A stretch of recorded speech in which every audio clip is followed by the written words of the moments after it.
सरकार के मतलब रूल के हिसाब से, ठीक है, कानून के हिसाब से। अब देखिए, अब है क्या, पुरुष के लिए मनुस्मृति कहती है, मनुस्मृति, ठीक है ना। मनुस्मृति क्या होता है, बार बार वर्ड आता है, ठीक है। तो मनुस्मृति एक ग्रंथ है जिसको संस्कृत भाषा में लिखा गया है, और ये कैसा ग्रंथ है, तो और इसको लिखने वाला कौन है, तो वास्तविक रचनाकार और क्या कहते हैं, सुमित भार्गव जी है। कौन है, सुमित भार्गव जी, ठीक है। और ये मतलब है क्या कि इसमें क्या लिखा है, तमिल संगम साहित्य की रचना किया गया है। क्या क्या है, तमिल संगम साहित्य की रचना की है। तो देखिए, मनुस्मृति कहता है क्या, पुरुषों को धन अर्जित करने के लिए 7 तरीका है। कितना तरीका है, 7, और स्त्रियों के लिए 6। यही बात ज्यादा इंपॉर्टेंट है, याद रखना है।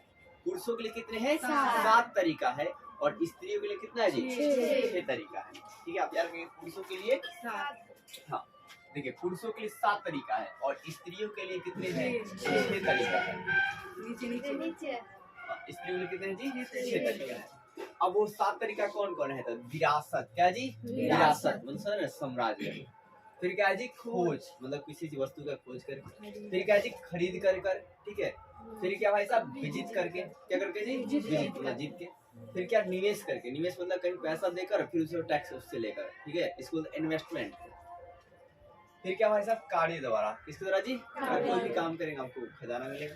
फिर सज्जनों द्वारा दी गई भेंट, मान लो कोई सज्जन है, आपको क्या दिया, गिफ्ट दिया, क्या दिया, गिफ्ट, तो इससे भी क्या हुआ, धन ही नहीं मिल रहा है भाई साहब, ठीक है। और गिफ्ट को क्या करके, स्वीकार करके। अगर आपको कोई गिफ्ट देता है, गिफ्ट ले लीजिएगा, तो आपको धन आ जाएगा। तो इसमें दिया था आपको, बताइए। अब आगे देखिए, स्त्रियों के लिए संपत्ति अर्जन के लिए 6 तरीके, कितने हैं, 6 तरीके। कौन कर भाई, वैवाहिक अग्नि के सामने तथा वधुगम समय मिली भेंट। जब विवाह होता है ना, तो उस टाइम अनेकों भेंट मिलता है। भेंट मिल जाते हैं, गिफ्ट मिलता है, तो वो भी एक प्रकार क्या है, धन। फिर ये क्या है कि स्नेह के प्रतीक के रूप में तथा भ्राता से, स्नेह से कोई प्यार से भी आपको देता है कि बउआ मतलब अभी पैसा लेता है ठीक है। और फिर भ्राता भी क्या दीजिए, अपनी बहन को देता है। भ्राता मतलब भाई रहता है। फिर आगे माता, पिता और माता के द्वारा दिया गया उपहार। पिता और माता के द्वारा दिया गया क्या जी, उपहार। देखिए, 2 तो 4 और 2 क्या जी, 6। तो ये 6 है ना, आपको ये मतलब स्त्रियों के लिए संपत्ति अर्जन के क्या है, ये तरीके हैं। कौन कौन तरीका है, तो वैवाहिक अग्नि के सामने एक हो गया। फिर क्या है, वधुगम समय से मिली भेंट। जब शादी होता है, अग्नि के समय भेंट मिलेगा। और जब कोई आपको दिखावटी करेगा, देखने के लिए शादी के बाद वधु मतलब बहू बन जाएगी, तो उस टाइम मिलेगा। और फिर स्नेह प्रतीक, फिर कोई आपको प्यार से देगा, ठीक है। और फिर भ्राता भी आपको देंगे। फिर आपको जो माता है वो भी देंगी, और जो पिता है वो भी आपको उपहार देते हैं, गिफ्ट देते हैं, बड़ा गिफ्ट देते हैं, पलंग देते हैं, कुर्सी देते हैं, अनेकों चीज देते हैं। अब आगे देखिए, तो 1951 से 1952 में पुरातत्ववेत्ता, क्या जी, पुरातत्ववेत्ता बीबी लाल, कौन जी, बीबी लाल ने हस्तिनापुर गांव का उत्खनन किया। तब से पूछा जाएगा 1952 या 51 से 52 में हस्तिनापुर गांव का जो है उत्खनन कौन करवाया, बीबी लाल, ठीक है ना। ये पॉइंट मैंने छांट कर लिखा है। और ये जो हस्तिनापुर गांव है, ये कहाँ है, उत्तर प्रदेश के मेरठ जिला में, क्या जी, मेरठ जिला, उत्तर प्रदेश के मेरठ जिला में। अब आगे का इम्पोर्टेंट पॉइंट जो मैंने छाटा किया है, तो वो आपका देखिए, पाणिनि का जो है, पाणिनि के किताब का नाम क्या है, अष्टध्यायी, क्या जी, अष्टध्यायी। पेपर में डायरेक्ट पूछ लेगा कि अष्टध्यायी का रचयिता कौन है, तो पाणिनि। कौन है जी, पाणिनि। और पाणिनि किस भाषा में लिखा गया, संस्कृत व्याकरण का किताब है, क्या है, संस्कृत व्याकरण का। फिर ये कब लिखा गया भाई साहब, 520 में। अब है क्या, रामायण और महाभारत को किस भाषा में लिखा गया है, संस्कृत भाषा। वास्तव में कब से कम आता है, तो 520 से लेकर 400 AD, ठीक है ना। 520 से लेकर 400 AD, कभी कभी आपको 520 से 500 AD तक भी मिलेगा, पूरा 1000।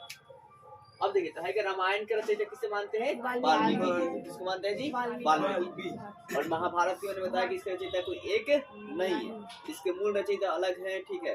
तो मूल रचयिता किसे मानते हैं, भाट तो जी, भाट सारथी को। पहले आप लिखवाएंगे, लेक्चर 1 आप वीडियो देख सकते हैं। अब आगे देखिए, मनुस्मृति को भी किसमें रचा गया है, संस्कृत में। और ये जो है क्या है, तमिल संगम साहित्य की रचना और इसमें संकलन किया गया है, इसमें मनुस्मृति।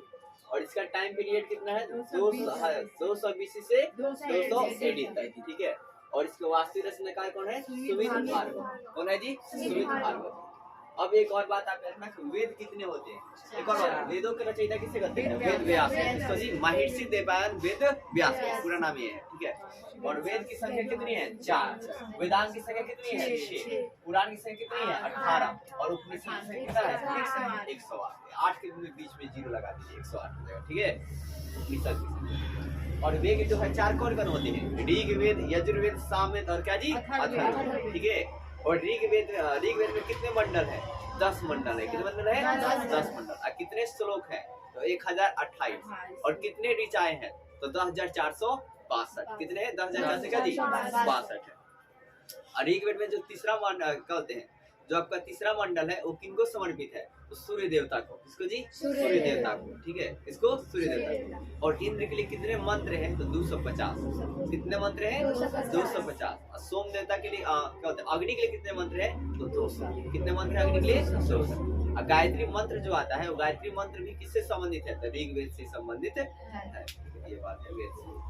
अब पूछेगा सबसे पुराना वेद कौन सा है? तो ऋग्वेद। कौन है? ऋग्वेद। और सबसे नया वेद कौन है? अथर्ववेद। अथर्ववेद में जाति टोना वगैरह संबंधित बातें होती है, ठीक है। अब आगे देखिए, चरक और सुश्रुत संहिता के आर्यवैद के क्या है ग्रंथ?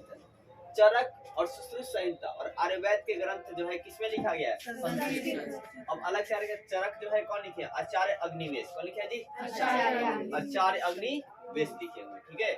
और फिर आपका सुश्रुत संहिता भी कौन लिखे हैं? तो सुश्रुत। कौन जी? सुश्रुत। एक सुश्रुत लिखे है संहिता, ठीक है। अब आगे देखिए, आर्यवैद कौन लिखेगा भाई साहब? महर्षि वेद व्यास। पूरा चारों वेद को यही लिखे एक बार।